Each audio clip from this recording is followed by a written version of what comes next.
The first time I heard about it, I get up in the morning and normally play the radio in the morning or listen to the news. The morning that it happened, I remember I was in my house and I was sitting down eating breakfast with my brother, and my mom just kind of told me to come in and like watch the TV. My son, who was a senior that year, was sitting at the counter and he's going, "Mom, you need to come in here and see this." I was really little, so all I really remember is just sitting at the breakfast table, just eating breakfast and looking at the TV and seeing it all like unfold. And from there, I turned on the TV and started listening to how things were unfolding as I was getting ready. And I was getting ready for work when the first tower collapsed.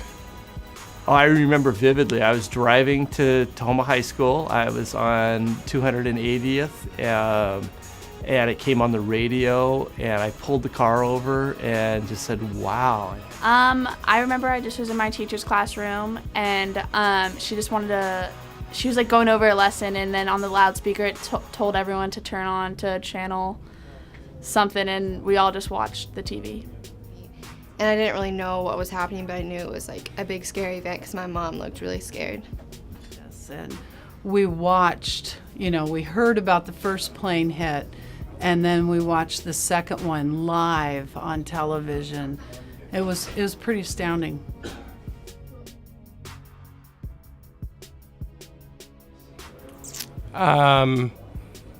Just kind of awe and amazement that something like this could actually happen. I was kind of just like worried because everyone was like freaking out, and I honestly didn't really know what was going on. I saw it on TV and I knew it wasn't good, and I was just kind of like confused and like worried.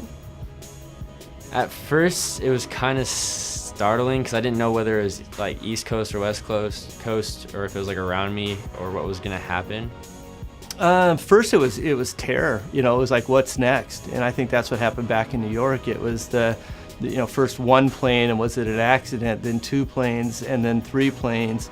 And was there going to be something on the West Coast and in the Midwest? Was this all-out war? So, I was in shock. This is the United States of America. People don't do that to us. Completely put me into shock that some group could do such a thing to us.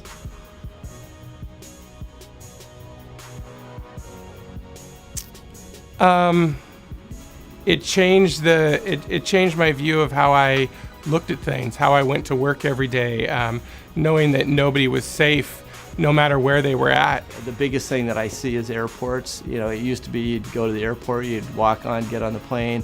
Now you're taking your shoes off, your belts off, having to go through multiple things there. But there's definitely a caution, I think, that we have as a country to be aware of what's going on around you. I think it impacted my life because nowadays, every time a plane flies over, I always look, just a reaction just to look.